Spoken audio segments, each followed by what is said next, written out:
আমরা দেখছি অশান্ত বাংলাদেশ এবং গোয়েন্দা রিপোর্ট বলছে এর পিছনে চীন এবং পাকিস্তানের হাত রয়েছে। আর আজ বিদেশ যে মন্ত্রক এবং এস জয়শঙ্কর তার মন্তব্যেও এমনই ইঙ্গিত পাওয়া গেল। আবারও ভারতের সৌহার্দ্যের বার্তা। Certainly it is our hope that with the new dispensation in Bangladesh we will settle down to a mutually beneficial and stable relationship. Bangladesh থেকে আবারও ভারত বিদ্বেষ, যুদ্ধের জিগির তোলার চেষ্টা। আমরা প্রত্যেকটি বাংলাদেশী নাগরিককে সামরিক ট্রেনিং দিয়ে প্রস্তুত করব যুদ্ধের জন্য।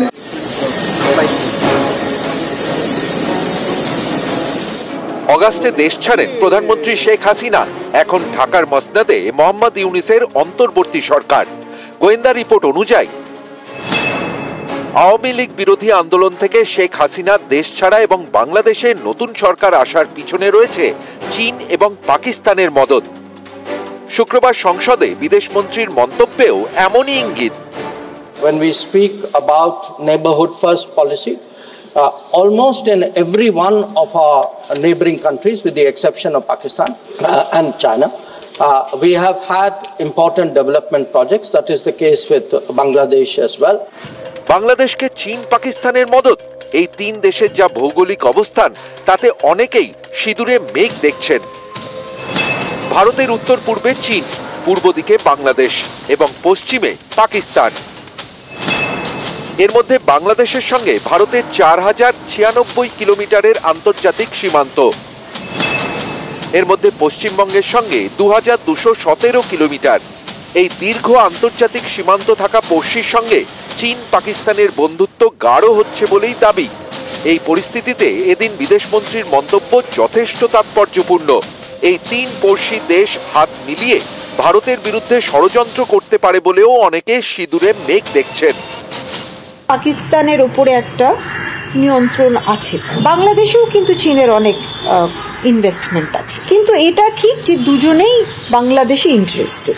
পাকিস্তানের ক্ষেত্রে ইন্টারেস্টিং হচ্ছে যে তারা এই যে সুযোগটা পাচ্ছে, বিশেষ করে যে র্যাডিক্যাল ফোর্স ইসলামিক ফোর্সেসের জায়গাটা উঠছে, সেই সুবিধাটা পেয়ে তারা আবার নতুন করে সম্পর্ক স্থাপন করার চেষ্টা করছে।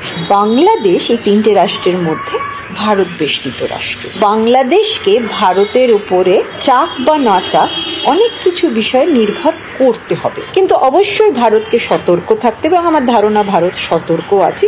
এবং বাংলাদেশকে সবচেয়ে আগে বুঝতে হবে পাকিস্তান এবং চীনকে পাশে পেয়ে আমরা ভারতকে খুব শায়েস্তা করতে পারবো।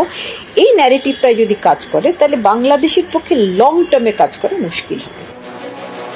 ভারত বাংলাদেশ সম্পর্ক বরাবরই বন্ধুত্বের, কিন্তু হালে সে দেশে যেভাবে সংখ্যালঘুদের উপর হামলা হয়েছে তাতে তৈরি হয়েছে চাপানুতর।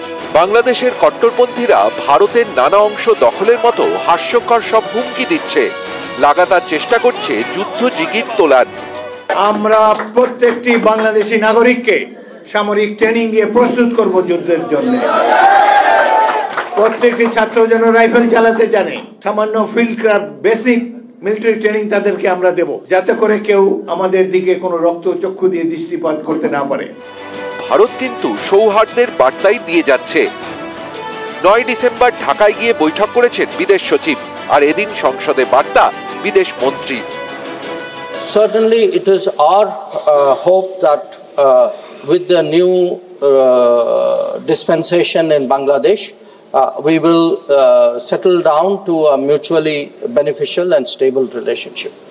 With regard to the treatment of minorities in Bangladesh, it has been a source of concern. There have been multiple incidents of attacks on them. We have drawn our concern to their attention, and it is our expectation that in its own interest, Bangladesh would take measures so that its minorities are safe. News 18 Bangla।